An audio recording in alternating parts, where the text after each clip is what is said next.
အားလုံးမင်္ဂလာပါ Maths Guide M မှာကြိုဆိုပါရစေဒီဗီဒီယိုလေးကတော့ Grade 8 Maths 1အခန်း1 page 15မှာရှိတဲ့ exercise 1.10 ရဲ့ number 5ရဲ့ correction ဗီဒီယိုလေးထပ်လုပ်ပေးထားတာပါ exercise 1.10 ရဲ့ဗီဒီယိုအဟောင်းလေးမှာဒီ vinculum တွက်တဲ့နေရာမှာကျွန်မရဲ့ပေါ်ရုံမှုကြောင့်မလို့အဖြေမှားရခဲ့ပါတယ်ဒါကြောင့်မို့အားလုံးကိုလက်တောင်းပန်ပါတယ်ဒါကတော့ဗီဒီယိုတစ်လေးထပ်လုပ်ပေးတာပေါ့နော်မေကွန်းလေးကဒါလေးပေါ့နော်ဒီမှာမှ 2.3 minus 1.7 ပုံမှာ vinculum တင်ထားတယ်ဒီ vinculum တင်ထားတယ်ဆိုတာကဒီကိန်းနှလုံးကိုဝင်ခတ်လိုက်မယ်အုပ်စုဖွဲ့တဲ့သဘောနဲ့တူတူပဲဒါကြောင့်မို့လို့ဒီကိန်းနှလုံးကဝင်ခတ်လိုက်တဲ့ဆိုရင်လည်းဒီမှာရှိတဲ့အနုတ်လက္ခဏာကပြောင်းသွားစရာမလိုဘူးပေါ့နော်ဗီဒီယိုအဟောင်းမှာကရှေ့က minus ကိုယူပြီးတွက်လိုက်ကြမို့လို့ဥစ္စာအဖြေမှားသွားပါတယ်ဒါကြောင့်ဒီမှာ star လေးပြထားတာပေါ့နော်အခုရှေ့ကကဏ္ဍလေးတွေကဆက်ကူမှာပေါ့နော်ကူပြီးလို့ရှိရင်ဒီမှာကဒီလက်သေးကွင်းထဲမှာကကိန်း၃လုံးကို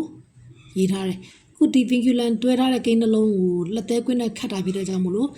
ဒီတကွင်းကို4000ကွင်းနဲ့တွဲလိုက်တယ်ဒုတိယအဆင့်မှာကျတော့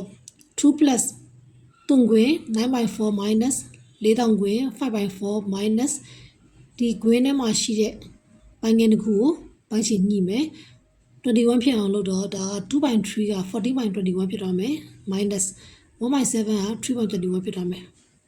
ဒါနောက်တစ်ဆင့်မှာကဒီလက်သေးကွင်းထဲကကိန်းတစ်ခုအပိုင်းကိန်းတစ်ခုကိုနှုတ်ရတဲ့ခါကျတော့ 11.21 ကျန်မယ်ဒါကိုဆက်တွက်မယ်ဆိုလို့ရှိရင်ဒါက 9/4 minus 5/4 minus 11.21 ဒီကိန်းတစ်ခုရဲ့ပိုင်းခြေကအနည်းဆုံးပုံစံတစ်ခုက4နဲ့21မြောက်တာပဲဖြစ်သွားတယ်ဒါကြောင့်မို့လို့84ဖြစ်အောင်လုပ်မယ်တော့5ကို21နဲ့မြောက်တော့105 minus 11ကို4နဲ့မြောက်တော့44 by 84နောက်ဆုံးက into 21 by 8 equal to 2 plus 9/4 minus 105တရား44ကိုနှုတ်တော့61ရမယ်ပိုင်းခြေက84 3ခွင်အမြောက်21 by 8နောက်တစ်ဆင့်2 plus 9/4 minus 61 by 84က 9/4ရဲ့ပိုင်းခြေ4ကို84ပြအောင်လုပ်မယ်84ပြအောင်21နဲ့မြောက်တယ်21ကို9နဲ့မြောက်တော့189ရမယ် minus 61 by 84တူငွေပြန်ပေးမယ် into 21 by 8 equal to 2 plus ဒီပိုင်းငယ်တစ်ခုကနှုတ်မယ်128 by 84 into 21 by 8 equal to ဒီမှာအပေါင်းနဲ့အမြောက်ဆိုတော့အမြောက်ကိုဦးစားပေးတွက်ရမယ်ဒီတော့2 plus ဒီက21နဲ့84နဲ့ခြေလို့ရတယ်21တလီ21လေးတွေ84ဒီ4ကအပေါ်က128ကိုခြေမယ်4 3 4 4 2 8ဒီက8က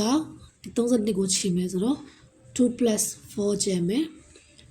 2 plus 4ကအဖြေက6ရတယ်အဲ့ဒါဆို decoration လေးကိုနားလည်မယ်ထင်ပါတယ်အခုလိုပဲရှင်းပြတဲ့အချက်လေးတွေမှာမှားယွင်းတာရှိရလို့ရှိရင်